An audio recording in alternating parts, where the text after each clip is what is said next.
Next topic we have two blocks in contact moving on an inclined plane.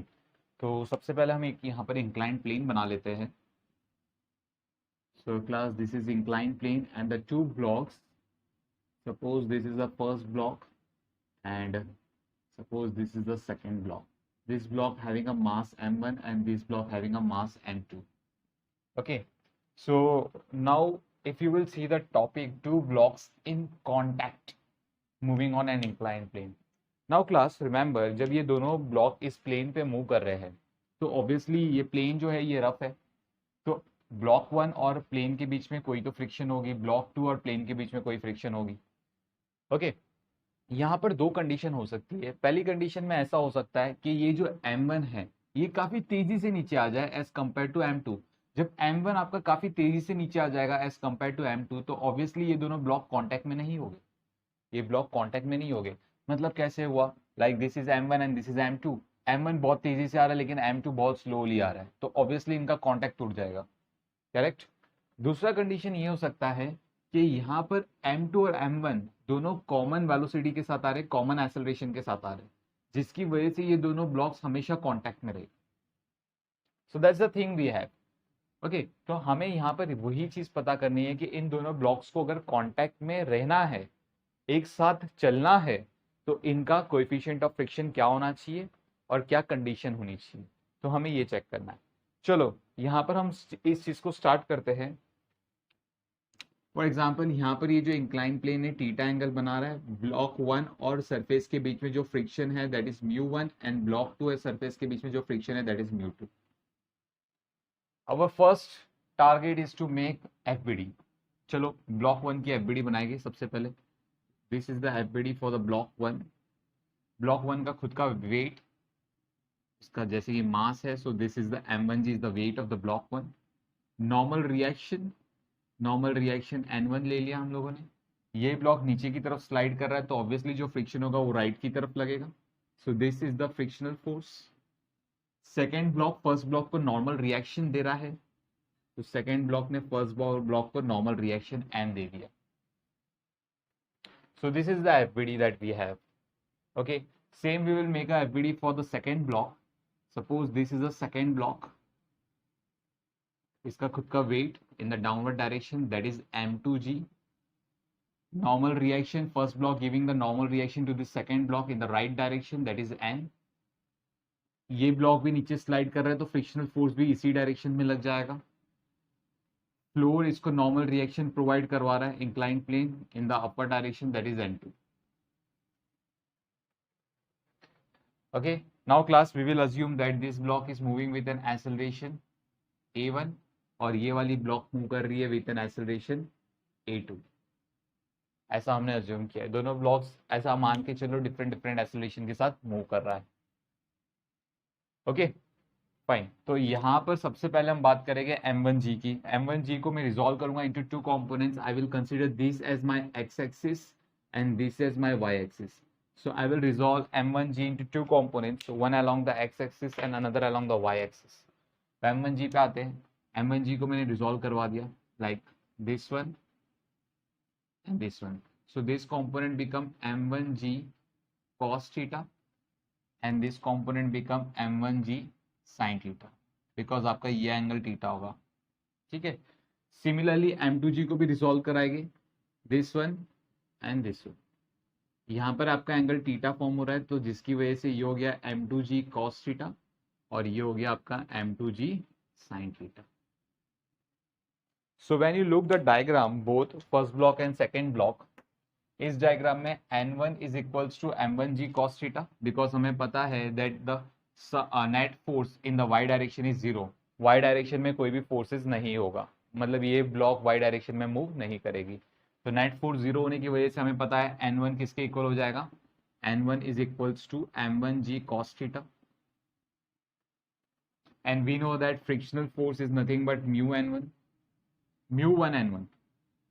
Floor और surface के बीच में कितना है, μ1 है कोएफिशिएंट ऑफ फ्रिक्शन, है ना। So μ1 n1, so μ1 what is the value of n1, it is m1g cos theta. So ये फ्रिक्शनल फोर्स लग रही है in the first case. I will write down this is f1 and this is f2।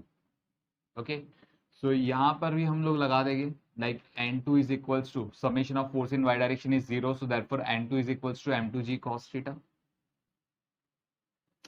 Frictional force F2 is nothing but mu 2 n2. So mu 2, what is the value of n2? It is m2g cos theta. चलो सब कुछ सही आ रहा है ना बच्चों। अभी यहाँ पर हम लोग देखेंगे we will apply the Newton's second law in the x direction as we know that this block is moving in the downward direction. तो यहाँ पर net force क्या हो जाएगा? Therefore net force m1g sin theta plus n minus f1 is equals to mass into acceleration. इसका mass कितना है? m1 a1. So ये हमें आ गया value. In the second case, when we look for the second case में क्या हो जाएगा? It will be m2g sin theta minus n minus f2 is equals to m2 a2. So that's the second case that we have. Okay, now what we will do, we will put the value of f1 और n निकालने की कोशिश करेंगे. So n is equals to m1 a1, m1g sin theta left hand side चला गया, m1g sin theta और minus f1 भी left hand side चला गया तो प्लस f1 हो जाएगा. f1 की वैल्यू क्या है? mu1 m1g cos theta. तो I will put this value mu1 m1g cos theta. So that is the value of normal reaction. ये normal reaction की वैल्यू आ रही है हमें. यहाँ से देखते हैं नॉर्मल रिएक्शन कितना आ रहा है. सो देयरफॉर n, इस n को मैं राइट हैंड साइड लेके जाऊंगा, m2 a2 को हम लोग लेफ्ट हैंड साइड लेके आएंगे. सो m2g sin theta minus f2 तो ऑलरेडी है, f2 का वैल्यू क्या है? mu2 m2g cos theta. m2 a2 को हम लोग लेफ्ट हैंड साइड लेके आ गए, so minus m2 a2. So that's the equation of n we are getting in the two cases. तो अभी हम इन इक्वेशंस को ऊपर साइड में लिख देते हैं कहीं पे, ताकि जब मुझे रब करना पड़े तो ये इक्वेशन हमारे पास रहे. So minus m1g sin theta plus mu m1g cos theta. So that is the value of n for first case and the second case n का वैल्यू कितना है? m2g sin theta minus mu 2 m2g cos theta and minus m2 a2. So that's the equation that we have. ठीक है. So now class यहाँ पर हम लोग क्या बोलेंगे that if suppose both the blocks are moving together, दोनों blocks एक साथ मूव कर रहा है तो ऑब्वियसली उनकी एक्सेलरेशन क्या होगी? कॉमन होगी. So therefore I will write down a1 is equals to a2 is equals to a. Left hand sides equal है तो ऑब्वियसली राइट हैंड साइड्स भी इक्वल होगा, तो हम राइट हैंड साइड्स को इक्वेट कराएंगे. जहां पर भी a1 और a2 है उनकी जगह a लिख देंगे.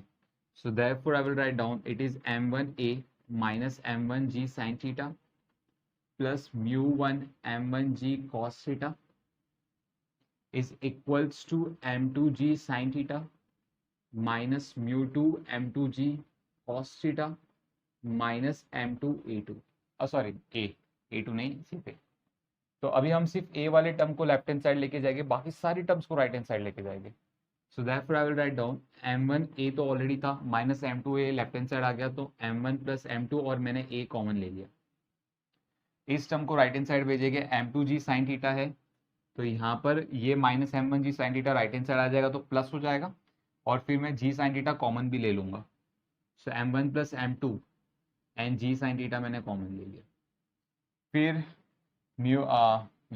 mu1 mg cos थीटा को हम लोग राइट हैंड साइड भेजेंगे. So minus mu1 mg cos theta, ये राइट हैंड साइड चला गया एंड ऑलरेडी यहाँ पर भी था माइनस, दिस इज m बना एंड यहाँ पर हमारे पास था minus mu2 m2g cos theta. So acceleration, I hope हमें एक्सेलरेशन आने वाला है अभी. So as you can see यहाँ से हम देख सकते हैं कि एक्सेलरेशन m1 प्लस m2 को हम लोग राइट हैंड साइड भेज देंगे तो acceleration comes out to be m1 plus m2, इसका कट जाएगा तो it becomes g sin theta. So g sin theta और यहाँ से हमें क्या मिल रहा है? It is minus mu1 m1g cos theta minus mu2 m2g cos theta. मैं माइनस कॉमन ले लूंगा तो ये प्लस हो जाएगा, minus mu2 m2g cos theta और डिनोमिनेटर में m1 plus m2. So that's the acceleration we have. So we got the value of acceleration. Now we will try to find out the normal reaction n. Okay, now as we got the value of acceleration, now we'll try to put the value of acceleration in this equation so that हमें normal reaction n मिल जाए. So let me rub this part. इसकी जरूरत नहीं है अभी हमें. Yeah. So let's come back over here. हमारे पास क्या था, that n is equals to m1a. हमने पता है a1 और a2 को a लिया था, तो a1 की जगह मैं सिर्फ a पुट करूंगा, minus m1g sin theta. So minus m1g sin theta plus mu, this is mu1, so plus mu1 m1g cos theta. We'll put this value of a in this equation. So when you put this value of a, m1, मतलब m1 को हम सभी equation से multiply कर देंगे, so ये हो गया m1g sin theta minus m1 m1 square mu1g cos theta, mu1g cos theta plus minus become minus, so minus mu2 m1 m2 g cos theta. या मैंने m1 जो था ये वाला, ये सभी से मल्टीप्लाई करवा दिया, ठीक है. And let me check, m1g sin theta minus mu1 m1 square g cos theta, correct, minus mu2 m2 m1 g cos theta, correct. Okay fine. एक काम करते हैं, यहाँ से माइनस कॉमन ले लेते हैं ताकि ये प्लस हो जाए और डिनोमिनेटर में हमारा m1 plus m2, m1 plus m2. अब ये वाली इक्वेशन जो है हमारे पास, it is minus m1g sin theta plus mu1 m1g cos theta. So very weird equation that we are getting. So m1g sin theta and m1g sin theta get cancel out. Okay, तो अभी हमें क्या मिल रहा है, that mu1 m1g cos theta, इसका LCM ले लेंगे हम. We will multiply m1 plus m2 to the denominator as well as m1 plus m2 to the numerator to take LCM. तो अभी इसको solve करेंगे. So when you solve this equation, this one, so what we are getting, let's see, mu1 m1 square g cos theta, m1 square g cos theta, इसको solve कर रहे हैं हम. So mu1 m1 square g cos theta plus mu1 m1 m2 g cos theta, m1 m2 g cos theta minus mu1 m1 square g cos theta minus plus become minus mu2 m1 m2 g cos theta. So ये कुछ equation आ रहा है और जो denominator में है वो क्या है, this is m1 plus m2. अभी हम देखेंगे कि क्या कैंसिल हो रहा है. So as you can see, या this part and this part is cancelled out. तो यहाँ से m1 m2 g cos theta हम कॉमन ले लेंगे. So therefore I will write down m1 m2 g cos theta आपने कॉमन ले लिया. अंदर क्या मिला, mu1 minus mu2, correct, upon m1 plus m2. So that is the normal reaction that we are getting. ये normal reaction हमें मिल रहा है, ठीक है. Now as you can see class, for this normal reaction, जब आपको ये नॉर्मल रिएक्शन मिल रहा है तो यहाँ पर क्या करेंगे हम, that n is equals to, as you can see यहाँ पर mu1 माइनस mu2 है. आपका अगर दोनों ब्लॉक्स कांटेक्ट में होना है, दोनों ब्लॉक्स को कांटेक्ट में रहना है, तो n की वैल्यू 0 से ज़्यादा होनी चाहिए. n की वैल्यू 0 से, मतलब कांटेक्ट फोर्स, दोनों ब्लॉक के बीच में कांटेक्ट फोर्स एग्जिस्ट करना चाहिए for the two blocks in contact. Obviously अगर दोनों ब्लॉक्स कांटेक्ट में नहीं होगा तो n का वैल्यू क्या हो जाएगा, 0 हो जाएगा. n का वैल्यू अगर 0 हो जाता है, if n is equals to 0, if n is equals to 0, मतलब मान लो n का वैल्यू किसी तरीके से 0 हो गया, तो mu1 और माइनस mu2, ऑब्वियसली n का वैल्यू इन्हीं की वजह से 0 होगा बिकॉज सारे टर्म्स नॉन जीरो है. तो mu1 minus mu2, if n is equals to 0 तो mu1 माइनस mu2 0 हो जाएगा. So therefore I will write down mu1 is equals to mu2. मतलब अगर दोनों ब्लॉक्स की कोएफिशिएंट ऑफ फ्रिक्शन सेम है तो ये चांसेस है कि दोनों ब्लॉक्स के बीच में कांटेक्ट ना रहे, n की वैल्यू क्या हो जाएगी, 0 हो जाएगी, करेक्ट.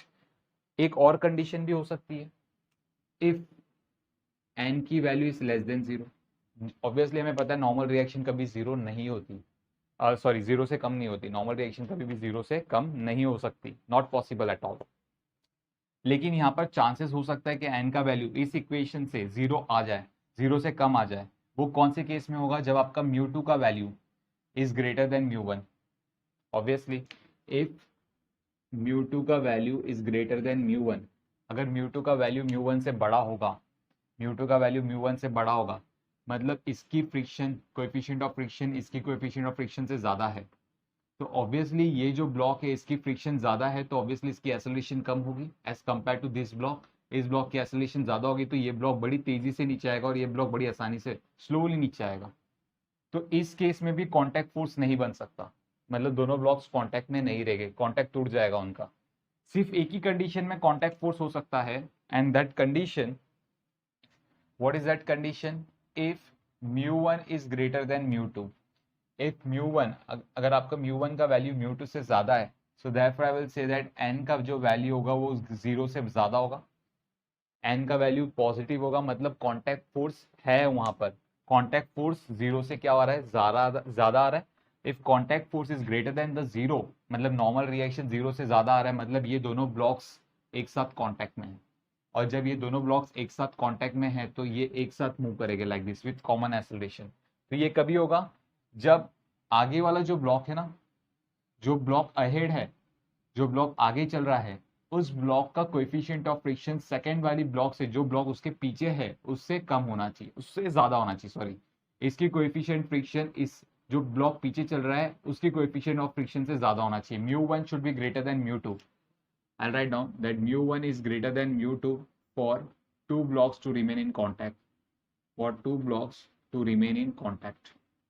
दोनों ब्लॉक्स को अगर कांटेक्ट में रहना है तो ये कंडीशन फॉलो करनी पड़ेगी। So that's the case that we have. So please copy down, then we'll move ahead. Friends, let's move ahead now. So let me rub this part.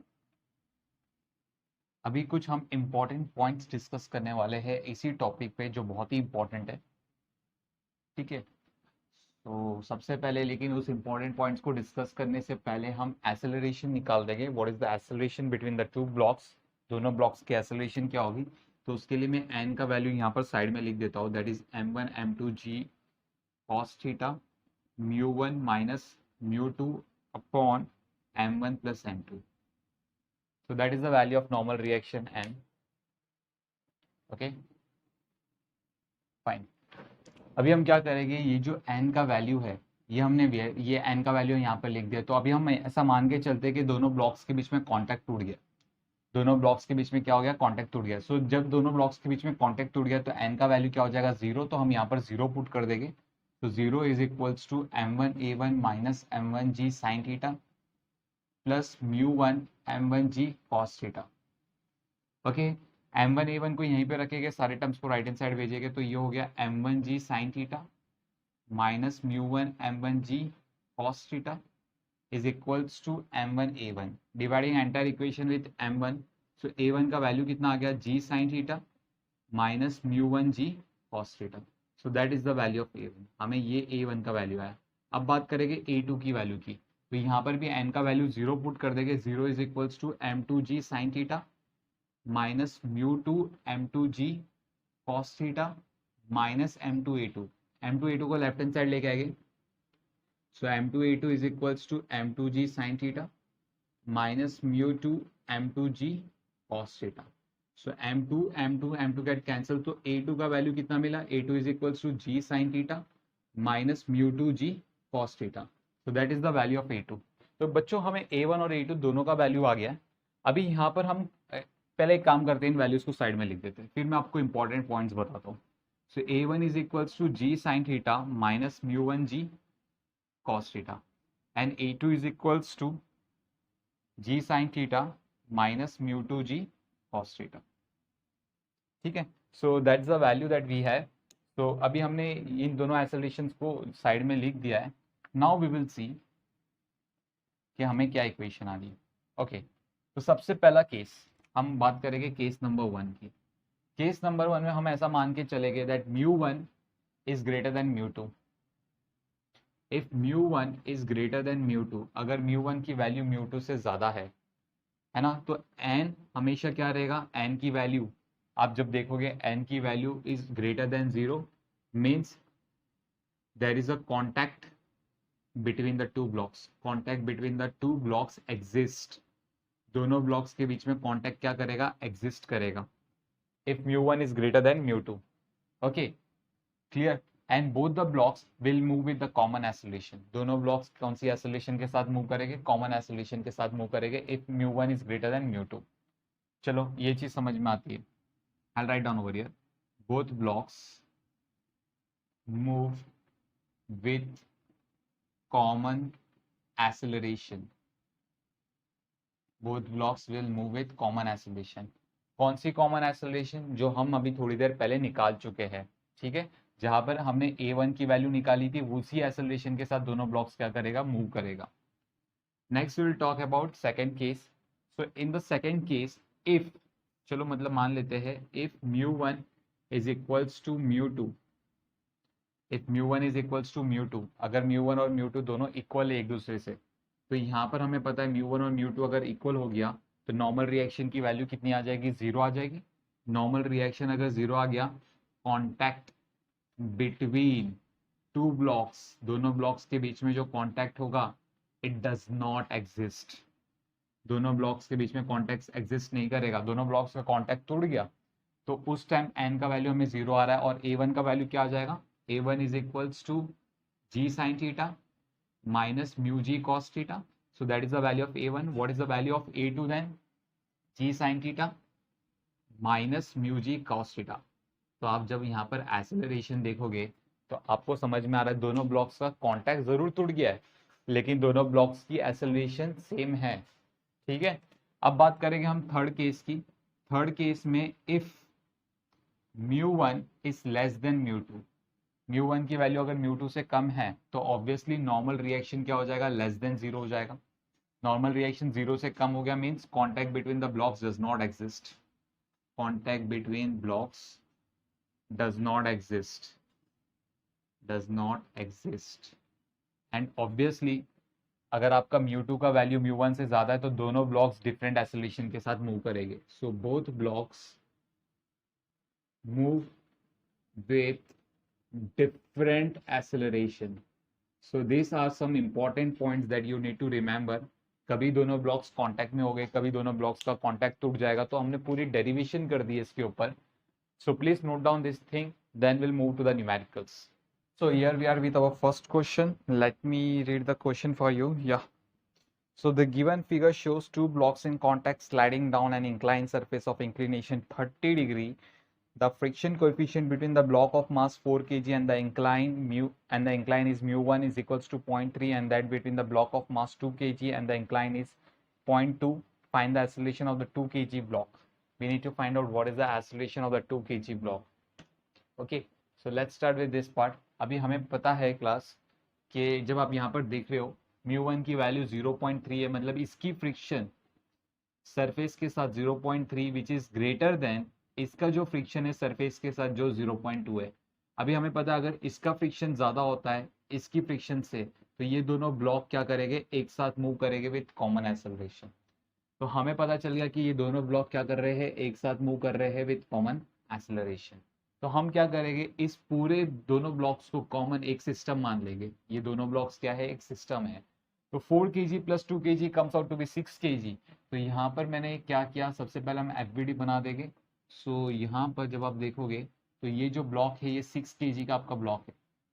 जब आपने इसको पूरे को सिस्टम मान लिया, कंबाइन वैल्यू ले रहे हैं हम उसकी, क्लियर? तो यहाँ पर सबसे पहले इसका खुद का वेट, तो इसका जो वेट है that is 60 Newton, okay, in the downward direction. Normal reaction यहाँ पर लगेगा, this is a normal reaction N1 and N2, दोनों नॉर्मल रिएक्शंस लग रहा है क्योंकि हमें पता है यहाँ पर जब आप इसको देखोगे यहाँ पर N1 लग जाएगा 4 kg के ब्लॉक पे और 2 kg के ब्लॉक पे N2 लग जाएगा। तो that is the normal reaction that we have.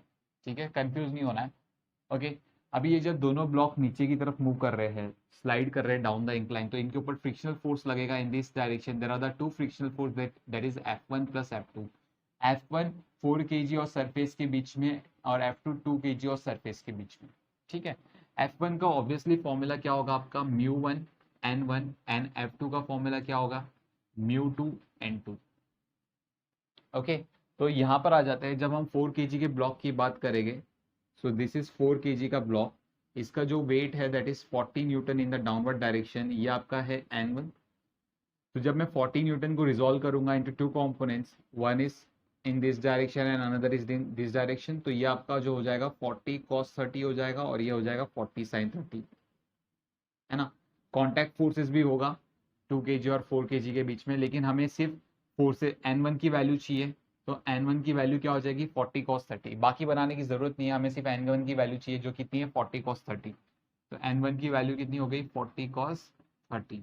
उसी तरीके से हम N2 की वैल्यू की बात करेंगे, तो N2 की वैल्यू यहाँ पर जब आप देखोगे 2 kg का ब्लॉक है, तो इसकी वजह से 20 न्यूटन का फोर्स है जिसको रिजॉल्व करेंगे, this is 20 cos 30 and this one is 20 sin 30, और सरफेस नॉर्मल रिएक्शन दे रहा है that is N2 in the upper direction.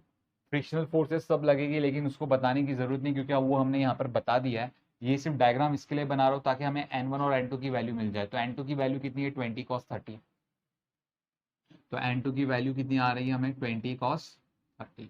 चलो 40 cos 30 का वैल्यू है √3/2 और इसका वैल्यू भी √3/2 है, तो यहाँ पर क्या हो गया ये 20 √3 हो गया और यहाँ पर क्या हो गया ये 10 √3 हो गया। सो that is the value of N2 और ये वैल्यू है किसका N1 का है, तो हमें N1 और N2 दोनों की वैल्यू आ गई।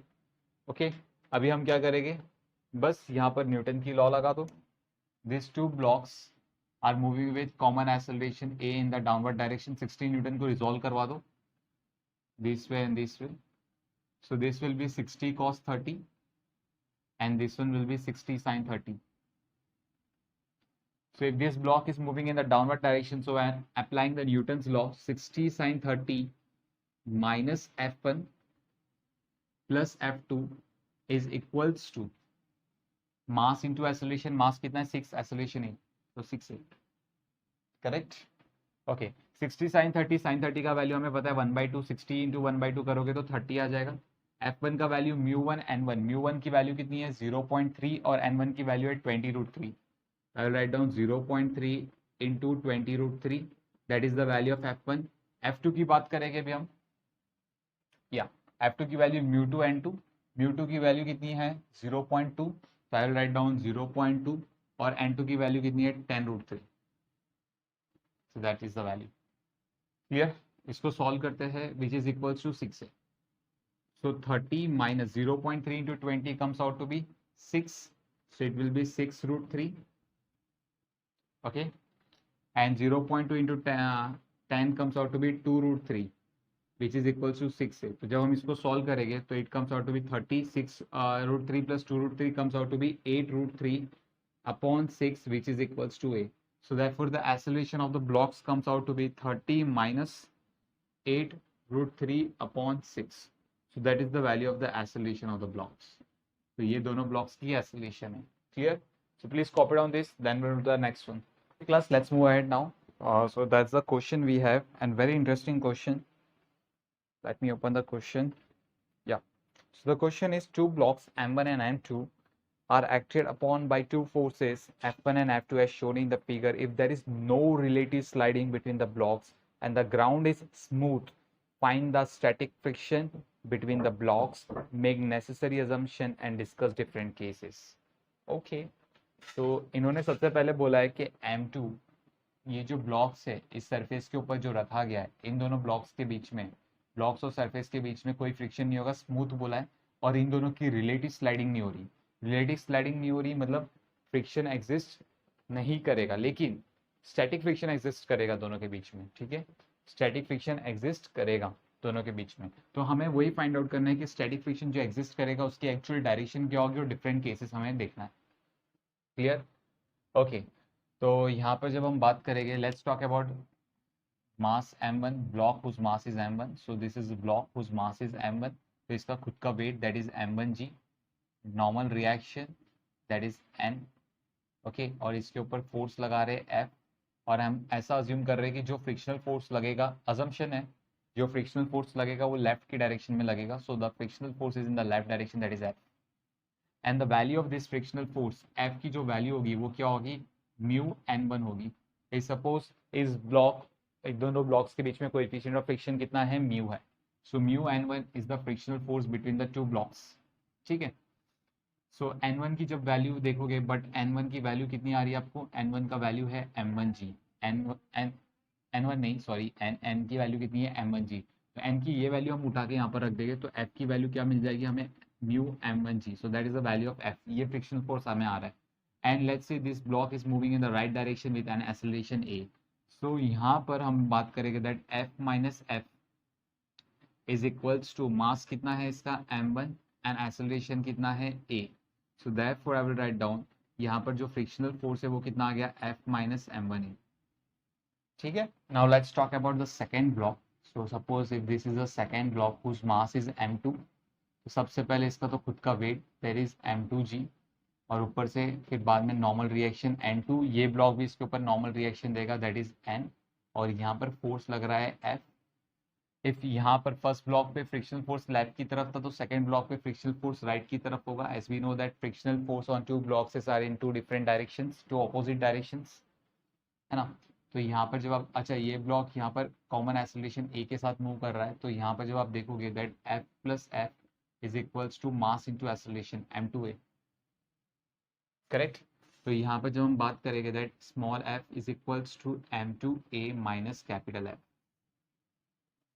okay, capital F means this is F2, so I'll write down F2 and this is F1, okay, so यहाँ पर F2 और यहाँ पर F2, यहाँ पर भी F2, ठीक है, फाइन। चलो आगे बढ़ते हैं अभी हम यहाँ पर।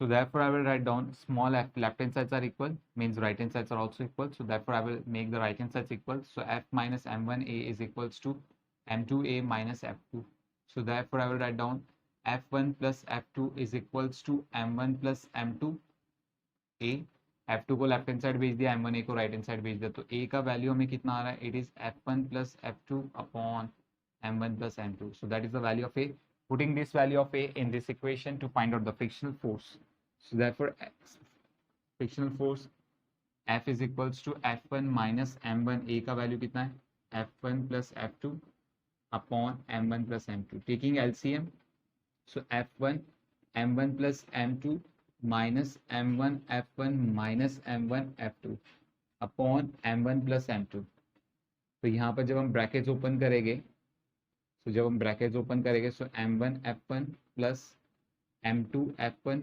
Minus m1 f1 minus m1 f2 upon m1 plus m2, तो यहाँ पर m1 f1 and minus m1 f1 get cancel, तो हमें क्या मिल रहा है that frictional force comes out to be m2 f1 minus m1 f2 upon m1 plus m2, so that is the value of frictional force, ये frictional force exist कर रही है। So now we will discuss different cases. So सबसे पहले case 1, in case 1 हम ऐसा मान के चलते हैं कि m2 f1 is greater than m1 f2, if m2 f1 is greater than m1 f2, तो आपका जो फ्रिक्शनल फोर्स है वो पॉजिटिव आएगा। पॉजिटिव फ्रिक्शनल फोर्स मीन्स जो डायरेक्शन हमने अज्यूम की है वो एकदम सही डायरेक्शन, ठीक है। केस 2, मतलब मान लो भी m2 f1 की value less than m1 f2 है, तो यहाँ पर जो आपका फ्रिक्शनल फोर्स होगा वो नेगेटिव हो जाएगा, because this value is less then this value. तो आपका फ्रिक्शनल फोर्स अगर नेगेटिव हो गया तो हम हमारा मतलब इसका मतलब क्या हुआ, जो डायरेक्शन हमने अज्यूम की है उसकी ऑपोजिट डायरेक्शन, मतलब उस केस में फर्स्ट ब्लॉक पे फ्रिक्शनल फोर्स राइट की तरफ लग जाएगा और सेकेंड ब्लॉक पे फ्रिक्शनल फोर्स लेफ्ट की तरफ लग जाएगा, तो ये डायरेक्शन हो जाएगी फॉर द सेकेंड केस, ठीक है। ब्लॉक नंबर 1 पे फ्रिक्शनल फोर्स जो होगा वो लेफ्ट की तरफ हो जाएगा, this is the direction of friction, sorry right की तरफ हो जाएगा, नॉट लेफ्ट की तरफ, राइट की तरफ हो जाएगा। और सेकेंड ब्लॉक पे जो फ्रिक्शनल फोर्स होगा, सेकेंड ब्लॉक पे जो फ्रिक्शनल फोर्स होगा वो लेफ्ट की तरफ हो जाएगा, लाइक दिस। सेकेंड ब्लॉक पे फ्रिक्शनल फोर्स लेफ्ट की तरफ होगा और फर्स्ट ब्लॉक पे फ्रिक्शनल फोर्स राइट की तरफ होगा, ठीक है। तो next we will see case number 3। So in the case number 3 what we will see, मतलब मान लो इफ f2 का वैल्यू 0 है, अगर f2 का वैल्यू आपका 0 है, ठीक है, तो f स्मॉल f का वैल्यू क्या हो जाएगा आपका m2 f1 upon m1 plus m2, ये आपका वैल्यू हो जाएगा किसका, स्मॉल f का वैल्यू, ठीक है। तो यहाँ पर आप देखोगे स्मॉल f पॉजिटिव में आ रहा है, स्मॉल f अगर पॉजिटिव में आ रहा है तो मतलब जो फ्रिक्शन की डायरेक्शन हमने स्टार्टिंग में अज्यूम की थी वो डायरेक्शन करेक्ट है, मतलब फर्स्ट ब्लॉक के लिए जो फ्रिक्शनल फोर्स होगा वो कहाँ पर लगेगा, लेफ्ट की तरफ लगेगा, और सेकेंड ब्लॉक के लिए जो फ्रिक्शनल फोर्स होगा वो कहाँ पर लगेगा, राइट की तरफ लगेगा, जो डायरेक्शन हमने अज्यूम की थी, करेक्ट, ओके। तो यहाँ पर मुझे एक और चीज़ बतानी है, सो उसके लिए मैं ये पार्ट रब कर देता हूँ, इसकी मुझे ज़रूरत नहीं है। या so let me rub this part. Okay, तो फ्रिक्शनल फोर्स हमें ये आ रहा है, if you will C in this case F is equals to m2 f1 upon m1 plus m2, and what is the value of F? F की value है mu m1g, so I will write down mu m1g is equals to m2 f1 upon m1 plus m2, correct. तो f1 का जो value होगा वो क्या होगा, mu m1 upon m2 g, और यहाँ पर हो गया m1 plus m2। सो कम से कम आपको इतनी फोर्स देनी पड़ेगी, ओके कम से कम आपको इतना फोर्स तो लगाना ही पड़ेगा ताकि दोनों ब्लॉक्स एक एक दूसरे के साथ स्लाइड करें। एक्चुअल में इफ यू विल सी, हमें पता है जो फ्रिक्शनल फोर्स होता है, हमें फ्रिक्शनल फोर्स कितना आ रहा है m2 f1 ना, जो फ्रिक्शनल फोर्स होगा ये क्या होना चाहिए, less than equals to this value mu m1g। जो फ्रिक्शनल फोर्स होता है वो less than equals to mu m1g, इससे कम होना चाहिए था। तो जो फ्रिक्शनल फोर्स है वो हमारा कितना है, if you will see m2 f1 upon m1 plus m2 less than equals to mu m1g, है ना। तो यहाँ पर जब आप देखोगे जो f1 है it is less than equals to mu m1g, m1 plus m2 को राइट हैंड साइड भेज देंगे, सो m1 plus m2 upon m2। तो जो आपको फ्रिक्शनल फोर्स लगानी होगी वो इससे कम ही लगानी होगी ताकि दोनों ब्लॉक्स एक दूसरे के साथ स्लाइड कर दे, ठीक है। तो ये वाली जो, sorry not frictional force, applied force, जो आपको फोर्स अप्लाई करनी है वो इस वैल्यू से क्या होनी चाहिए, कम होनी चाहिए, ठीक। तो ये केस नंबर 3 था। Now next we will see case number 4। Case number 4 में मतलब मान लो if f1 is equals to 0, मतलब मान लिया हमने f1 की वैल्यू 0 हो गई। अगर f1 की वैल्यू 0 हो गई तो फ्रिक्शनल फोर्स जो होगा वो नेगेटिव हो जाएगा। फ्रिक्शनल फोर्स का नेगेटिव होने का मतलब क्या हुआ, जो फर्स्ट ब्लॉक पे फ्रिक्शनल फोर्स लग रही थी उसकी डायरेक्शन हमने जो अज्यूम की थी वो गलत है। फर्स्ट ब्लॉक पे फ्रिक्शनल फोर्स कहाँ पर लगेगा, इन द राइट डायरेक्शन, कहाँ पर लगेगा, इन द राइट डायरेक्शन। और सेकंड ब्लॉक पे फ्रिक्शनल फोर्स कहाँ पर लगेगा, इन द लेफ्ट डायरेक्शन, ठीक है। तो ये हमें फ्रिक्शनल फोर्स की डायरेक्शन आ गई। अभी हम बात करेंगे केसेस की। यहाँ पर जब आप फ्रिक्शनल फोर्स देखोगे एफ की क्या वैल्यू है, एफ की वैल्यू है m1 minus m1 f2 upon m1 plus m2, so that is the value of F, correct. So that's the value of F. यहाँ पर हम सिर्फ मैग्नीट्यूड की बात करेंगे तो नेगेटिव साइन का कोई मतलब नहीं है, सिर्फ मैग्नीट्यूड की बात करना है। हमें पता है जो यहाँ पर फ्रिक्शन फोर्स है वो स्टैटिक है, तो जिस because this friction force is static, so static friction हमें पता है वो क्या होता है, लिमिटिंग फ्रिक्शन से कम होता है। लिमिटिंग फ्रिक्शन कितनी है इसकी, म्यू m1g, और स्मॉल एफ का वैल्यू कितना है, m1 f upon m1 plus m2 which should be less than equals to mu m1g। m1 m1 get cancel, तो f का वैल्यू कितना हुआ, less than equals to mu g m1 plus m2। So आपको ज्यादा से ज्यादा ये जो फोर्स लगानी होगी f2, जो आपको फोर्स f2 जो आपको अप्लाई करना पड़ेगा, maximum value of f2 should be mu g m1 plus m2। इतनी मैक्सिमम फोर्स आपको अप्लाई करनी पड़ेगी। So please copy down this, then will do the next one. Let's move ahead. So the next question is, two blocks of masses capital M and small m are arranged as shown in the figure. There is no friction between the ground and the block M. The coefficient of static and kinetic friction between M and M are mu s and mu k respectively. Sub question A, calculate the maximum possible value of F so that both the bodies move together. Sub question B, find the acceleration of the blocks if F is greater than that found in part A. So let me explain you the question. So these are the two blocks, one whose mass is capital M and another whose mass is small m. These two blocks are placed on the ground. इस block और ground के बीच में कोई भी friction नहीं है, ऐसा क्वेश्चन में बोला है। तो हमें क्या फाइंड आउट करना है, सब क्वेश्चन 1 में we want to find out the maximum value of F. F की क्या मैक्सिमम वैल्यू होगी जिसकी वजह से ये दोनों ब्लॉक स्लाइड ना करे, दोनों ब्लॉक एक दूसरे के ऊपर स्लाइड ना करे। दिस इज फर्स्ट सब क्वेश्चन। सेकेंड सब क्वेश्चन कि हमने जो भी फर्स्ट सब क्वेश्चन में जो फोर्स फाइंड आउट किया है, अगर वो फोर्स थोड़ा सा ज्यादा कर दिया हमने, तब ये दोनों ब्लॉक्स एक दूसरे पे स्लाइड करना चालू कर देगी, ऑब्वियसली स्लाइड करना चालू करेगी। तो उस वक्त आपको पता करना है what is the acceleration of the two blocks. So that's the question we have. So let's start the solution of this. तो सबसे पहले इन्होंने बोला है we want to find out the maximum force so that ये दोनों blocks एक दूसरे पे स्लाइड ना करे। इफ ये दोनों ब्लॉक्स एक दूसरे पे स्लाइड नहीं करेंगे तो हम मान लेते हैं दैट यहाँ पर ये दोनों ब्लॉक की जगह मैंने एक सिंगल ब्लॉक ले लिया है। I will consider this as my entire system. इस सिंगल ब्लॉक का मास कितना हो गया, m+m। मैंने इसको पूरा एक एंटायर सिस्टम मान के ले लिया, ठीक है। और इन ब्लॉक्स को मैंने रिप्लेस कर दिया है with this block whose mass is m+m। इसके ऊपर हम फोर्स दे रहे हैं F। अभी हमें पता है इस ब्लॉक और ग्राउंड के बीच में कोई भी फ्रिक्शनल फोर्स नहीं है, तो ऑब्वियसली ये ब्लॉक एक्सेलरेशन a के साथ मूव करेगा। ये ब्लॉक एक्सेलरेशन a के साथ मूव करेगा तो F का वैल्यू क्या हो गया, F is equals to mass into acceleration. So a का वैल्यू क्या हो गया, a is equals to F/m+m। चलो सब कुछ करेक्ट। लेकिन हमें पता है इस ब्लॉक और इस ब्लॉक के बीच में there will be the friction exist करेगी ये दोनों ब्लॉक्स के बीच में। ओके, और वो फ्रिक्शन कौन सी होगी, स्टैटिक फ्रिक्शन होगी, क्योंकि ये दोनों ब्लॉक एक दूसरे के ऊपर स्लाइड नहीं कर रहे, तो ऑब्वियसली कौन सी फ्रिक्शन होगी, स्टैटिक फ्रिक्शन। हमें पता है जो भी स्टैटिक फ्रिक्शन होती है it is less than equals to μs into n। यहाँ पर n क्या है, स्टैटिक फ्रिक्शन किन ब्लॉक्स के बीच में, small m and capital M के बीच में। तो जब आप स्मॉल m को देखोगे, मैं यहाँ पर बना देता हूँ, जब हम स्मॉल m को देखेंगे, दिस इज स्मॉल m, इसका खुद का वेट दैट इज mg, और ये क्या करेगा, एक नॉर्मल रिएक्शन प्रोवाइड करवाएगा ये वाली ब्लॉक इस ब्लॉक पे। तो वो नॉर्मल रिएक्शन कितनी है, n है। तो n का वैल्यू हमें क्या आ गया, n का वैल्यू आ गया हमें mg। तो n की जगह हम क्या पुट करेंगे, mg। सो fs का वैल्यू जो है less than equals to μs mg। इतनी स्टैटिक फ्रिक्शन लगने वाली है, क्या होने वाला है, इतना कम से कम स्टैटिक फ्रिक्शन लगेगा। फाइन।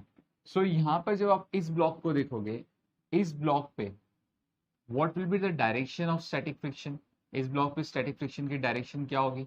ऑब्वियसली अगर आप यहाँ पर फोर्स F दे रहे हो तो ये पूरा सिस्टम आगे की तरफ जा रहा है।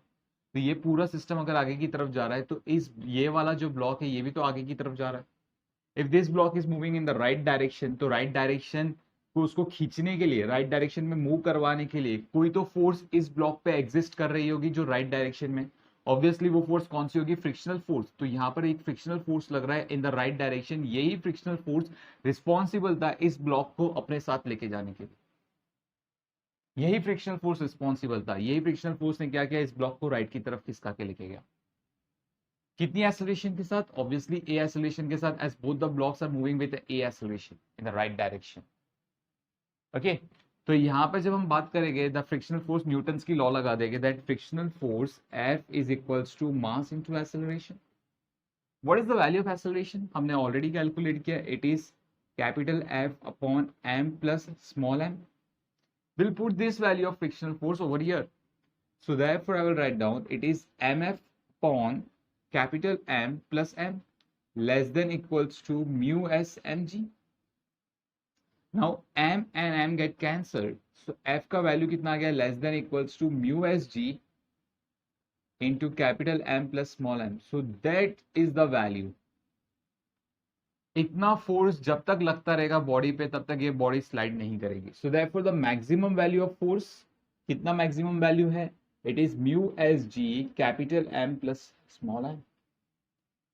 इतनी फोर्स आप मैक्सिमम लगा सकते हो। इस जब तक आपने ये फोर्स लगाई तब तक ये ब्लॉक स्लाइड एक दूसरे के ऊपर नहीं करेगा। हाँ, लेकिन अभी आपने सेकेंड केस, इफ आपने जो फोर्स लगाई है वो greater than this value mu S G capital M plus M, अगर जो फोर्स आपने लगाई है वो इस वैल्यू से बड़ी हो जाती है,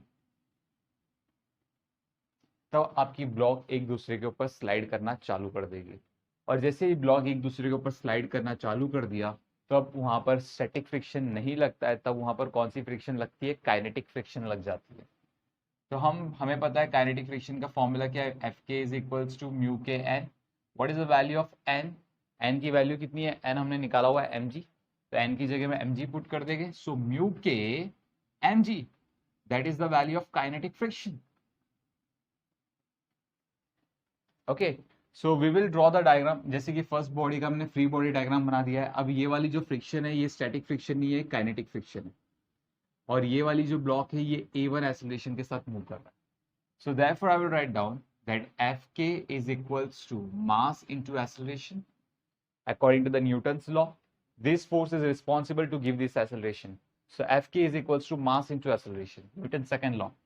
ठीक है, so left hand sides are equal means right hand sides are also equal, so therefore I will write down ma1 is equals to mu k mg, m get cancel, तो a1 का value कितना आ गया हमें, mu k g आ गया, so that is the value of acceleration, that's the value of acceleration.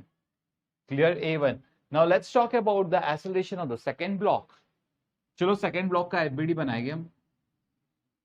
This is the second block जिसके ऊपर आप एक फोर्स एफ लगा रहे हो. इस फोर्स की वैल्यू क्या है, it is greater than mu S G upon into capital M plus small m. ठीक है, और दूसरा फोर्स आप क्या लगा रहे हो, यहाँ पर कौन सी फ्रिक्शनल फोर्स लग जाएगी in the left direction, and this is the frictional force F K. इसका खुद का वेट होगा M G, normal reaction N लगेगा, ये ब्लॉक इसको नॉर्मल रिएक्शन देगा, तो ग्राउंड भी इसको नॉर्मल रिएक्शन देगा, ground also give the normal reaction, but this block is moving with an acceleration a2. So therefore what is the net force? If you will see, the net force is F minus Fk, which is equals to mass into acceleration a2. Correct? So now what is the value of Fk? As we consider that Fk value is mu k mg, so therefore F minus Fk की value मैंने क्या लिख दिया, mu k mg is equals to mass into acceleration. So what is the acceleration of the second block? F minus mu k mg upon m. So that is the acceleration of the second block. Now second block का acceleration depend करता है कि आपने कितनी force apply की है. So I hope you understood this question. Please copy down this, then we'll move to the next question. Let's do next question. Let me read the question. Yeah. Two blocks A and B of mass 10 kg and 20 kg respectively are arranged as shown in the figure. In the figure given, a constant force F0 is equals to 120 Newton acts on a block A, and a force F applied horizontally on block B is gradually increased from 0. Discuss the direction and the nature of frictional force and the acceleration of the block for different values of F. Okay, so class यहाँ पर जब आप देखोगे A block और B block का मास, A block का मास दिया हुआ है हमें 10 kg और B ब्लॉक का मास हमें दिया गया है 20 kg. And believe me class, this is one of the best question in the friction. क्यों बेस्ट क्वेश्चन? क्योंकि ये क्वेश्चन जब आप सॉल्व करोगे तो आपको पूरा फ्रिक्शन चैप्टर इसी क्वेश्चन में समझ में आ जाएगा, पूरा फ्रिक्शन चैप्टर. क्यों? क्योंकि हमें इस फोर्स को वेरी करके हमें पता करना है कि इन ब्लॉक पे क्या क्या कंडीशंस लग रही है, फ्रिक्शन फोर्स की डायरेक्शंस क्या होगी, मैग्नीट्यूड क्या होगी, एक्सेलरेशंस क्या होगी, सारे क्वेश्चंस हमें इसी क्वेश्चन में, सारे सवालों का जवाब हमें इसी क्वेश्चन में मिल जाएगा.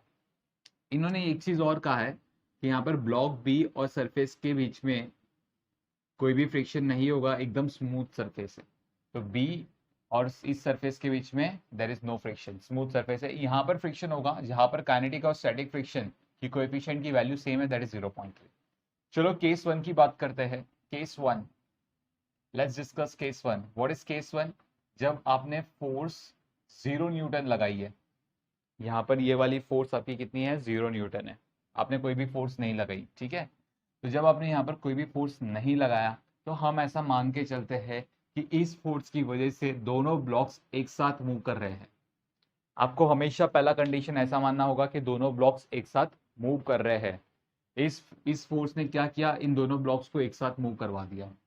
ठीक है, now class listen it carefully.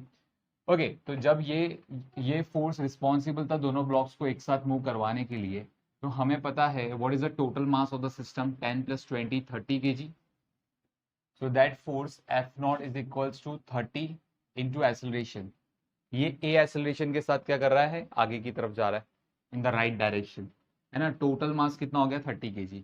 F0 का वैल्यू कितना है, 120 न्यूटन. तो F0 का वैल्यू हो गया 120 विच इज इक्वल्स टू 30A. तो A इज इक्वल्स टू हो गया 120 अपॉन 30, 0 गेट कैंसिल, तो 4 मीटर पर सेकेंड स्क्वायर. इतनी एक्सेलरेशन के साथ ये दोनों ब्लॉक्स एक साथ मूव कर रहा है. ठीक है, चलो ये समझ में आता है. अभी हम बात करेंगे for block B. Block B की बात करेंगे तो ब्लॉक बी पे देखोगे class, as I told you this block is 20 kg और यहाँ पर ये दोनों ब्लॉक्स एक साथ मूव कर रहा है इन द राइट डायरेक्शन. तो इस ब्लॉक को मूव करवाने के लिए इस ब्लॉक के ऊपर कोई फोर्स लगनी चाहिए. ये ब्लॉक अगर राइट डायरेक्शन में मूव कर रहा है तो ऑब्वियसली इस ब्लॉक पे एक फोर्स लगनी चाहिए राइट डायरेक्शन में। ये वो वाला फोर्स नहीं है क्योंकि हमने एफ का वैल्यू 0 न्यूटन लिया। तो ऑब्वियसली इस ब्लॉक के ऊपर कौन सा फोर्स लग रहा होगा इन द राइट डायरेक्शन, जो इस ब्लॉक को राइट डायरेक्शन में मूव करवा रहा है? Frictional force. तो यहाँ पर बी पे फ्रिक्शनल फोर्स लग रहा है in the right direction and this frictional force is responsible for the movement of this block in the right direction with acceleration A. हम ये फ्रिक्शनल फोर्स कैलकुलेट करना चाहते हैं। सो फ्रिक्शनल फोर्स का वैल्यू क्या होगा? मास कितना है 20, एक्सेलरेशन ए, न्यूटन की लॉ लगा दी हमने, Newton second law of motion, force is equals to mass into acceleration, है ना। हमें पता है अगर ये ब्लॉक के पास एक्सेलरेशन 4 मीटर पर सेकंड स्क्वायर है तो ऑब्वियसली फ्रिक्शनल फोर्स कितना लग रहा होगा? मास into acceleration. 20 what is the acceleration? Acceleration तो 4 है, तो ये कितना हो गया? 80 न्यूटन का फ्रिक्शनल फोर्स लग रहा है। कौन सा फोर्स लग रहा है? 80 न्यूटन का फ्रिक्शनल फोर्स। अभी हमें ये समझना है क्या ये फ्रिक्शनल फोर्स स्टैटिक फ्रिक्शन में है या काइनेटिक फ्रिक्शनल फोर्स है। तो बच्चों जैसे कि हमने स्टार्टिंग में कहा कि ये दोनों ब्लॉक्स एक साथ मूव कर रहा है, एक साथ मूव करने का मतलब क्या हुआ? ए वाला ब्लॉक बी वाले ब्लॉक के ऊपर स्लाइड नहीं कर रहा है, ए वाला ब्लॉक बी वाले ब्लॉक के ऊपर स्लाइड नहीं कर रहा है। तो ए जब आप बी से बैठ के, फॉर एग्जाम्पल यहाँ पर कोई पर्सन है जो बी पे बैठा हुआ है, बी वाली ब्लॉक पे बैठा है, और जब वो ए को ऑब्जर्व कर रहा है तो बी के रिस्पेक्ट में ए कहाँ पर है? स्टेशनरी है, रेस्ट पे है। मतलब बी के रिस्पेक्ट में ए का कोई भी मोशन नहीं हो रहा है। सो what is the relative motion between the two blocks? Relative motion नहीं है, कोई भी रिलेटिव मोशन नहीं है। अगर दोनों ब्लॉक्स के बीच में रिलेटिव मोशन नहीं है तो कौन सी फ्रिक्शन लगती है? स्टैटिक फ्रिक्शन लगती है। तो यहाँ पर ये वाला जो फ्रिक्शन है स्टैटिक फ्रिक्शन है, और हमें स्टैटिक फ्रिक्शन का फॉर्मूला पता है। What is the formula for the static friction? It is mu S N. तो मतलब ये जो एफ है, इस एफ को दूसरे तरीके से भी कैलकुलेट किया जाता है, mu S N. Mu S N is what? The maximum value of static friction. मतलब इस ब्लॉक के ऊपर कितना ज्यादा स्टैटिक फ्रिक्शन लग सकता है, ज्यादा से ज्यादा। जैसे कि हम 10 केजी के ब्लॉक की अगर बात करें, so this is a 10 KG block, इसका वेट 100 न्यूटन का in the downward direction, normal reaction N ऊपर। तो एन का जो वैल्यू है वो कितना लग गया? N is equals to 100 newton. This is a block of 10 KG. अच्छा, बी वाली ब्लॉक पे अगर फ्रिक्शनल फोर्स राइट की तरफ लग रहा है तो ऑब्वियसली ए वाली ब्लॉक पे फ्रिक्शनल फोर्स कहाँ पर लगेगा? लेफ्ट की तरफ, Newton third law. For this action there is equal and opposite reaction, और you can say for this action there is equal and opposite reaction. ठीक है, तो ये वाली जो फ्रिक्शनल फोर्स लग रही है ब्लॉक ए पे, और इसके ऊपर एक अप्लाइड फोर्स लग रही है that is F not in the right direction. तो ये ब्लॉक ए का एफबीडी बच्चों। तो एन का वैल्यू जो है वो कितना है? 100 न्यूटन है ब्लॉक ए की। एन का वैल्यू कितना है? 100 न्यूटन है। तो फ्रिक्शनल फोर्स क्या हो जाएगा? Frictional force is mu S N. Mu S का वैल्यू कितना है? 0.3, और एन का वैल्यू कितना है? 100। अब जब मल्टीप्लाई करोगे तो आपको आएगा 30 न्यूटन। तो यहाँ पर ये चीज बड़ी इंटरेस्टिंग है। इससे क्या समझ में आता है? ए ब्लॉक और बी ब्लॉक के बीच में मैक्सिमम फ्रिक्शन कितनी लग सकती थी? 30 न्यूटन। लेकिन हम यहाँ पर क्या देख रहे हैं, जब ये 20 केजी का ब्लॉक ए एक्सेलरेशन के साथ मूव कर रहा है, ए कितना है? 4। जब 20 केजी का ब्लॉक अगर 4 मीटर पर सेकेंड स्क्वायर के एक्सेलरेशन के साथ मूव कर रहा है तो जो फोर्स उसको लगनी चाहिए वो कितनी होनी चाहिए? 80 न्यूटन। लेकिन फ्रिक्शनल फोर्स 80 न्यूटन का कभी भी एग्जिस्ट करेगा ही नहीं, क्योंकि मैक्सिमम फ्रिक्शनल फोर्स कितना एग्जिस्ट कर सकता है? 30 न्यूटन एग्जिस्ट कर सकता है, उससे ज्यादा एग्जिस्ट नहीं कर सकता, है ना। तो मतलब 80 न्यूटन का फ्रिक्शनल फोर्स नहीं लग रहा है। तो इसका मतलब क्या हुआ? स्टार्टिंग में जो हमने अजम्पशन की थी, क्या अजम्पशन की थी हमने? स्टार्टिंग में हमने जो अजम्पशन की थी कि दोनों ब्लॉक एक साथ मूव कर रहा है, तो ये अजम्पशन हमारी गलत थी। इसका मतलब क्या हुआ? दोनों ब्लॉक एक साथ मूव नहीं कर रहा है। तो क्या होगा? ए वाला ब्लॉक शायद बी वाले ब्लॉक पे स्लाइड कर रहा होगा।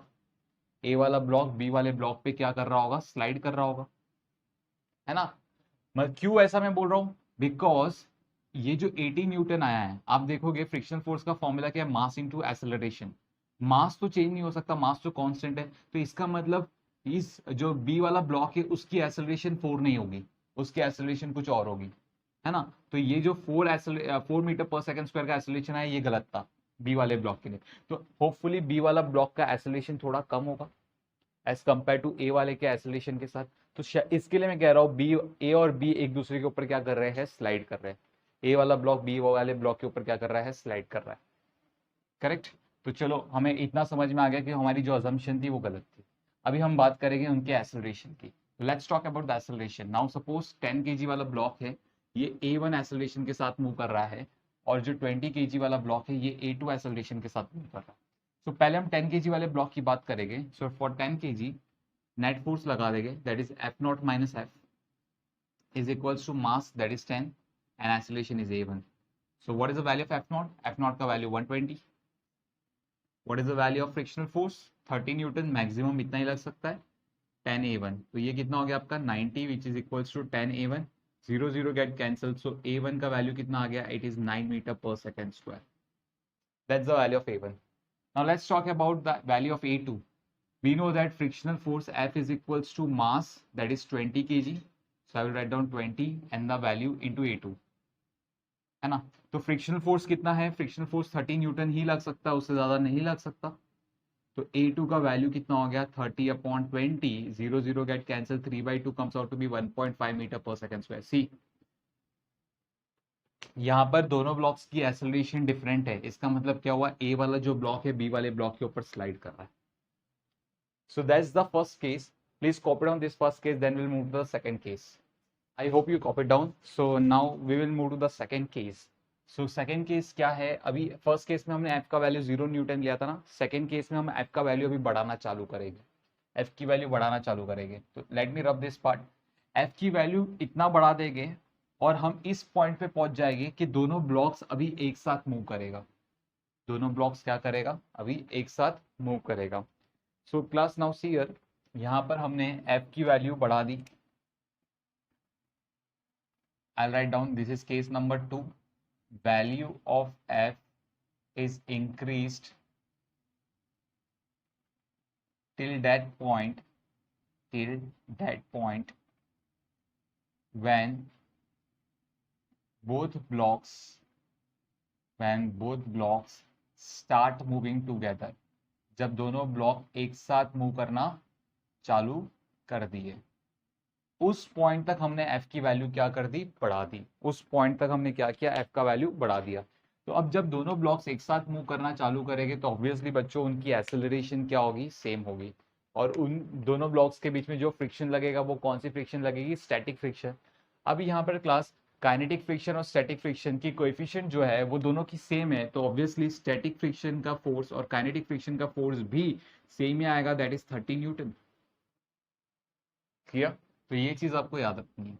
Okay, now both the blocks will move with the same acceleration. तो यहाँ पर मैं सिर्फ ए ले लूंगा और यहाँ पर भी हम क्या ले लेंगे? ए ले लेंगे, क्योंकि दोनों ब्लॉक एक साथ मूव कर रहा है। हमने एफ की वैल्यू इतनी बढ़ा दी कि अभी ये एफ रिस्पॉन्सिबल था कि दोनों ब्लॉक एक साथ मूव करेगा विथ कॉमन एक्सेलरेशन। ओके, तो यहाँ पर सबसे पहले हम बात करेंगे, let's see for the block ए की बात करेंगे सबसे पहले। तो ब्लॉक ए के केस में what will be the net force? The net force will B F0 minus F, which is equals to mass, that is 10, into acceleration A. What is the value of F0? Value of F0 is 120 and frictional force कितना है? हमें पता है 30 Newton, which is equals to 10A. तो 10A का value कितना हो गया? It is 90. So A का वैल्यू कितना हो गया? 9 मीटर पर सेकेंड स्क्वायर। चलो एक्सेलरेशन हमें मिल गया। अब बात करेंगे ब्लॉक बी की। अब ब्लॉक बी की जब एफबीडी देखेंगे तो यहाँ पर एक एडिशनल फोर्स आ जाएगा, दैट इज एफ, ये वाला, क्योंकि अभी इसकी वैल्यू 0 नहीं है। जैसे कि केस 1 में इसकी वैल्यू 0 थी, लेकिन अभी कुछ वैल्यू एग्जिस्ट कर रही है। Value of F is increase till that point when both block start moving together. तो ये वो वाली एफ की वैल्यू है, ठीक है। तो यहाँ पर जब हम देखेंगे इस ब्लॉक के लिए, so I will write down what is net force. Net force will be F plus F, mass कितना है? 20 into acceleration. So what is the value of F? F small F का वैल्यू कितना हो जाएगा? It is 20A minus capital F, sorry 20A minus capital F.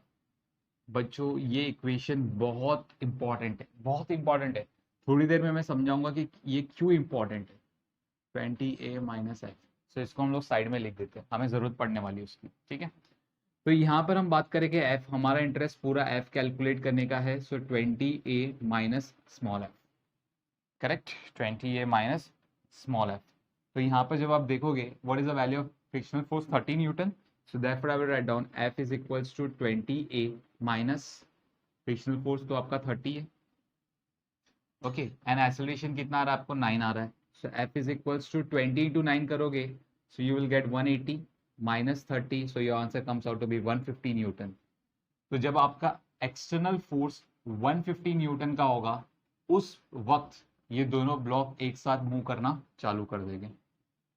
150 Newton के अगर नीचे रहा आपका फोर्स F, तो ये तब तक ये दोनों ब्लॉक एक दूसरे के ऊपर स्लाइड करते रहेंगे, लेकिन जैसे ही फोर्स आपका 1 न्यूटन हो गया, अब ये दोनों ब्लॉक्स एक साथ मूव करना चालू कर देंगे। So I hope you understood case 2। Please copy down, then will move to the case 3। So आगे बढ़ते हैं, let's move to the case number 3। So case number 3 में क्या है, यहाँ पर अभी आपका जो F है, आप इस F को और बढ़ा रहे हो। आपने इस F को अभी कितना बढ़ाया, 150 न्यूटन के ऊपर लेके चले गए आप इस F की value. So let me rub this part. Okay, सो अभी आपने क्या किया, F की वैल्यू 150 न्यूटन के ऊपर लेके चले गए आप, है ना। सेकंड केस में 150 न्यूटन आ रहा है, तो अभी हम देखेंगे जब फ्रिक्शनल जब applied force, not frictional force, sorry, जब अप्लाइड फोर्स 150 न्यूटन के ऊपर पहुंच जाएगा, तब ब्लॉक्स में क्या हलचल होगी। लेट्स चेक इट आउट, है ना। 150 न्यूटन से आप फोर्स को बढ़ा रहे हो, तो आप बच्चों यहाँ पर देखोगे आपका ये जो फोर्स है ये बढ़ रहा है, ये फोर्स क्या हो रहा है, बढ़ रहा है। तो ये फोर्स बढ़ रहा है, तो फ्रिक्शनल फोर्स क्या हो रहा है, कम होगा। Obviously there is a subtraction, है ना। ये फोर्स आपका बढ़ेगा तो फ्रिक्शनल फोर्स क्या होगा, कम होगा। क्लियर। तो यहाँ पर आपने ये फोर्स को इतना बढ़ा दिया, इतना बढ़ा दिया कि एक पॉइंट ऐसा आ गया कि ये जो F है ना, ये 20A के इक्वल हो गया। ये जो F है ये 20A के क्या हो गया, इक्वल हो गया। एक पॉइंट ऐसा आएगा, तो 20A माइनस 20A, देखो तो फ्रिक्शनल फोर्स कितना हो जाएगा, 20A माइनस 20A, तो फ्रिक्शनल फोर्स कितना हो गया, जीरो हो गया ना। फ्रिक्शनल फोर्स क्या हो गया, जीरो हो गया। क्लियर। तो आपने इस फोर्स को F को इतना बढ़ाया कि आपने इन दोनों ब्लॉक्स के बीच में फ्रिक्शन कितना कर दिया, जीरो कर दिया। फ्रिक्शन कितना कर दिया आपने, जीरो कर दिया। मतलब ये दोनों ब्लॉक्स के बीच में अभी कोई भी फ्रिक्शन नहीं होगा। ठीक है, तो this is case number 3। So I hope आपको ये चीज क्लियर हुई है। So let's discuss now. Now there is no frictional force, F चला गया, तो F को रब कर देते हैं हम लोग। ठीक है, चलो भाई F चला गया, अभी कोई फ्रिक्शनल फोर्स ही नहीं है। ठीक है, तो मैं यहाँ पर रब कर देता हूँ इनकी FBD से, यहाँ पर भी F का वजूद चला गया। ठीक है, ओके। तो यहाँ पर फ्लो 10 kg के ब्लॉक पे कितना फोर्स लग रहा है, F नॉट लग रहा है। तो F not is equals to mass into acceleration. Newton की लॉ लगा देंगे, F not is equals to mass into acceleration. So acceleration का वैल्यू कितना हो गया, F not upon M, F not upon M। Okay, so यहाँ पर what is the value of F not, F not का value है 120 and mass का value कितना है हमारे पास 10 kg।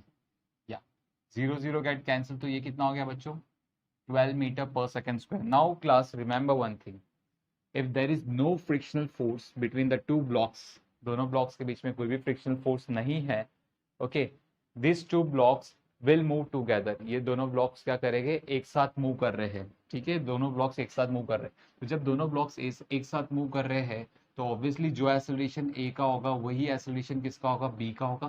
तो इस ब्लॉक का भी एक्सेलरेशन कितना है, A है। Correct.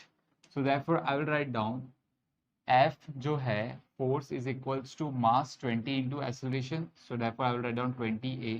So it comes out to be 20 into 12. So 20 into 12 we know that is 240 Newton. मतलब आपका जो ये वैल्यू है ना यहाँ पर, ये आपका 240 न्यूटन है। तो 240 माइनस 240 आपका क्या आ गया आंसर, जीरो आ गया।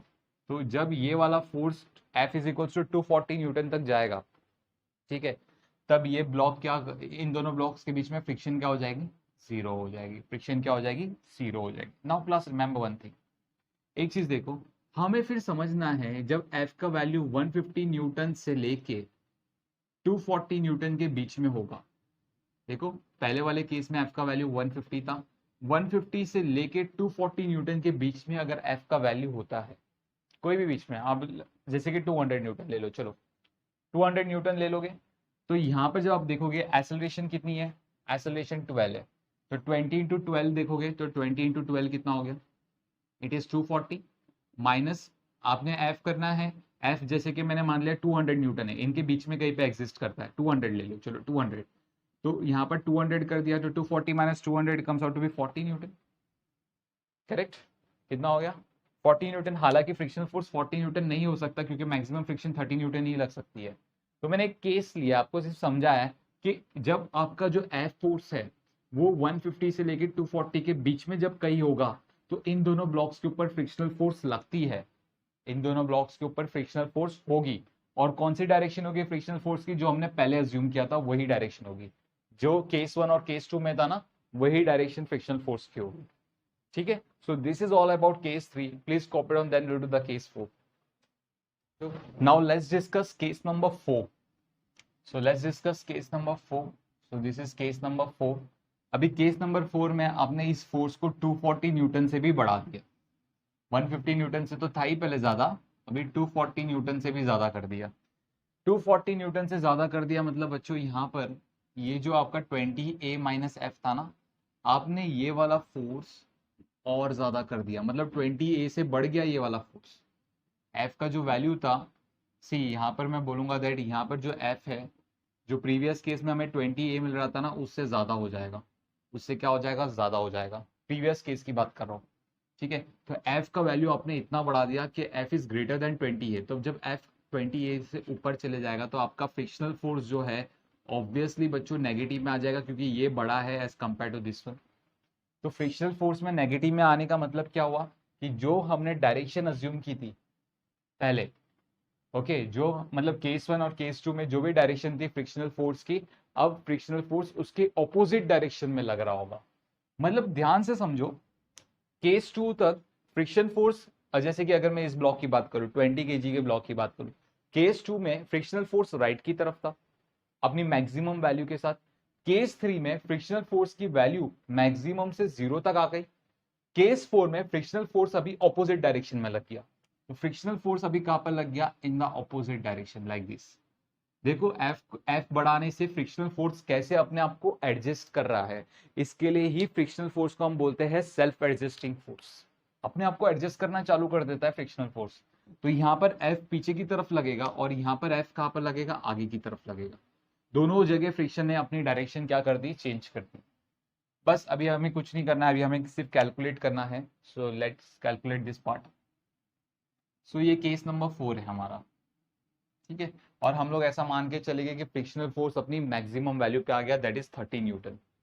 ठीक है, तो यहाँ पर ये जो ब्लॉक है अभी भी फ्रिक्शनल फोर्स 30 न्यूटन। यहाँ पर कौन सी फ्रिक्शन है, स्टैटिक फ्रिक्शन। स्टैटिक फ्रिक्शन अपनी मैक्सिमम वैल्यू पे आ गया, मतलब अभी भी ये दोनों ब्लॉक स्लाइड नहीं कर रहा है एक दूसरे के ऊपर।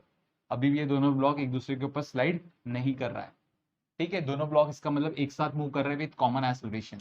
जब हम बात करेंगे इस चीज का, यहाँ पर देखेंगे तो f minus small f which is equals to 20 into a. So f का वैल्यू कितना हो गया, f प्लस 20 ए। ठीक है, चलो उसको साइड में रखते हैं। अब हम यहाँ पर बात करेंगे f not plus f, this is frictional force f which is equals to mass into acceleration, that is 10a, है ना। फ्रिक्शनल फोर्स कितना है, 30 न्यूटन का है। सो एफ नॉट की वैल्यू भी कितनी है, 120। सो 120 प्लस 30 करोगे तो 150 आ जाएगा, which is equals to 10a। 0 0 get cancel, तो a का वैल्यू कितना आ गया आपको, 15 मीटर पर second square, that is the acceleration we have. Okay, now let's come over here. Acceleration की वैल्यू यहाँ पर पुट करेंगे तो f की वैल्यू चेक करेंगे। स्मॉल f का वैल्यू कितना है, 30 plus 20, what is the value of acceleration, 15। 30 plus 20 into 15 comes out to B,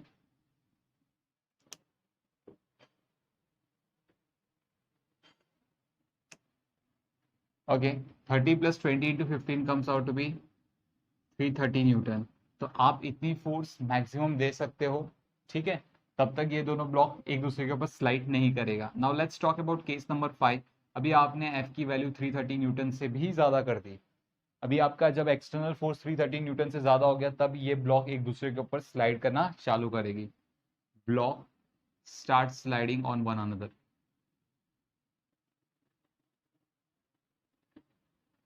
So that are the these are the different 5 cases that we have discussed. Okay, so that's why this question is very amazing. So I hope you like this question. So please copy down, then we'll move ahead. So let's move to the next question. Let me read the question, class. Okay, So the question is, in the given figure, force F is equals to alpha T is applied on the block of mass m2. Here alpha is constant and T is the time. Find the acceleration of the block. Also draw the acceleration time graph of both the blocks. Fine. We need to find out what is the acceleration of the block, and we need to find out, we will draw the acceleration time graph for both the blocks. So case 1, there are the two cases in this scenario. So case 1, when both blocks move together. When both blocks move together. Okay, जब दोनों block एक साथ move करेंगे तब क्या होगा? Let's check it out. So when both the blocks move together, obviously I will consider this as a system, and this system is moving with common acceleration a. जब दोनों ब्लॉक्स एक साथ मूव करेंगे तो उनकी एक्सेलरेशन क्या होगी? Common होगी ना. तो जैसे कि अगर हम बात करें यहाँ पर, if consider this is my entire system whose mass is, this mass is m1 plus m2. Force कितना लग रहा है? F लग रहा है. एक्सेलरेशन कितना है?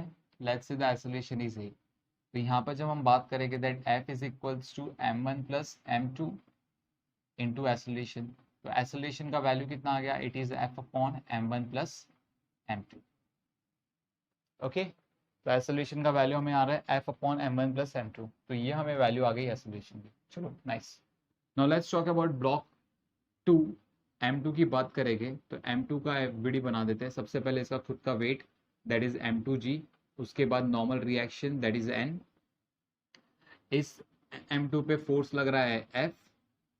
फ्रिक्शनल फोर्स जो लग रहा होगा वो लेफ्ट साइड लग रहा होगा, बिकॉज ये F चाहता है कि ये ब्लॉक राइट की तरफ आए, लेकिन m1 नहीं चाहेगा कि ब्लॉक राइट की तरफ जाए. तो m1 m2 के ऊपर फ्रिक्शनल फोर्स लगा देता है लेफ्ट की तरफ, that is F. Correct. And this frictional force is static frictional force. तो static frictional force हमें पता है that F is less than equals to mu mg. Yes, we know that, right? F की value क्या होगी? It is less than equals to mu mg. तो यहाँ पर जब हम बात करेंगे for this block is moving with common acceleration a. ये ब्लॉक a acceleration के साथ मूव कर रहा है. नेट फोर्स देखेंगे, नेट फोर्स कितना हो जाएगा? F minus F which is equals to mass into acceleration. Mass m2 into acceleration a. What is the value of a? It is F upon m1 plus m2.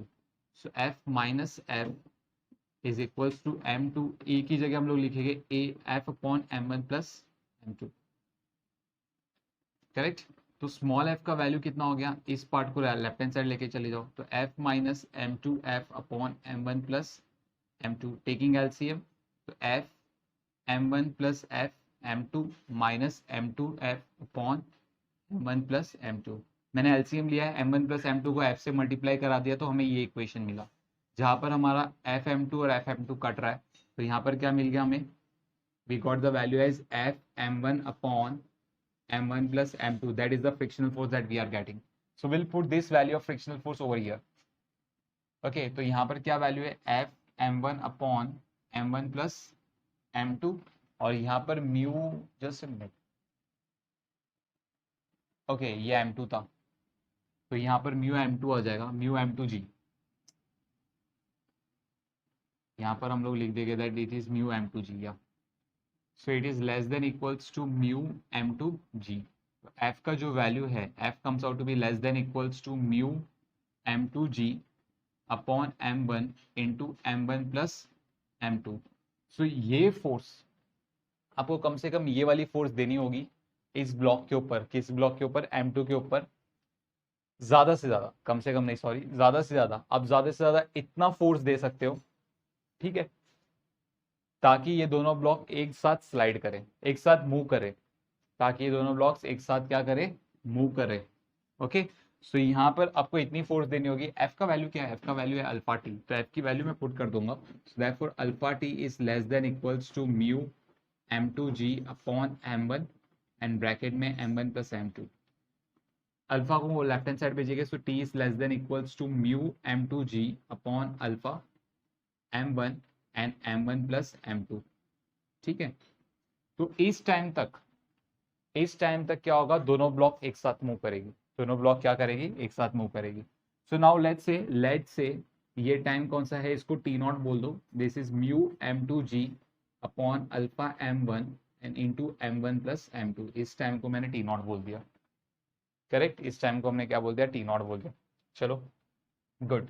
अभी हम क्या find out करेंगे, इनका acceleration find out करेंगे। हमें क्या पता करना है, ए का वैल्यू पता करना है। And what is the value of A is equals to F upon M one plus M two. ठीक है, ए का वैल्यू क्या है, F upon M one plus M two. तो जब यहाँ पर हम क्या करेंगे, एफ की value, come back over here, A का वैल्यू क्या है, F upon M one plus M two. हमें पता है दोनों ब्लॉक्स सेम एक्सेलरेशन के साथ मूव कर रही है। एफ का वैल्यू कितना है, एफ का वैल्यू इन्होंने क्वेश्चन में ही दे दिया है, that is alpha T. So alpha T upon M one plus M two. So if you will see that A, ये पूरा का पूरा आपका कांस्टेंट है। तो as you can see that A is directly proportional to T, मतलब time increase होगा तो एक्सेलरेशन भी लीनियरली इंक्रीज होगा। तो हम ये इक्वेशन साइड में लिख देते हैं, for time less than equals to T not, जब आपका टाइम टी नॉट से कम है, मतलब ये वाला देखो, जब आपका टाइम, ये टी नॉट है ना, ये राइट हैंड साइड आपने पूरा टी नॉट माना है, तो यहाँ पर मैं यही बोलूंगा ना, ये वाला टाइम आपका टी नॉट से कम है, टी नॉट ये है। ओके तो जब आपका टाइम टी नॉट से कम है, तब आपका एक्सेलरेशन कितना है, I write down, acceleration is equals to alpha T upon M one plus M two, ये आपकी एक्सेलरेशन है। ठीक है, अब बात करेंगे for time T is greater than T not, जब टाइम टी टी नॉट से क्या हो जाएगा, बड़ा हो जाएगा।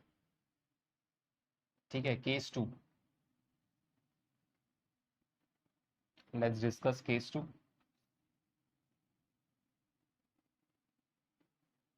या सो केस टू इज, जब आपका टाइम टी नॉट से क्या हो गया, बड़ा हो गया। अब जब आपका टाइम टी से टी नॉट से बड़ा हो गया, तो ऑब्वियसली आपका ये फोर्स भी बढ़ेगा, क्योंकि टाइम बढ़ गया। तो ये फोर्स बढ़ने की वजह से अब ये दोनों ब्लॉक्स में क्या हो गई, स्लाइडिंग होना चालू हो गई।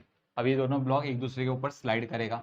जब दोनों ब्लॉक्स एक दूसरे के ऊपर स्लाइड करेगा, तो ऑब्वियसली उनके पास कॉमन एक्सेलरेशन नहीं होगी, एक्सेलरेशन भी डिफरेंट होगी। So let's discuss the acceleration. So let's talk about block M2 first. तो यहाँ पर M2 में क्या हो जाएगा, we know that F minus F is equals to mass into acceleration, that is M2A. And what is the value of F? F की value हम निकालेंगे, F की वैल्यू क्या होगी, it is mu into N. N क्या होगा, we know that N is equals to M2G। तो यहाँ पर मैं लिख दूंगा एन की जगह M2G। So that is the value of frictional force, right.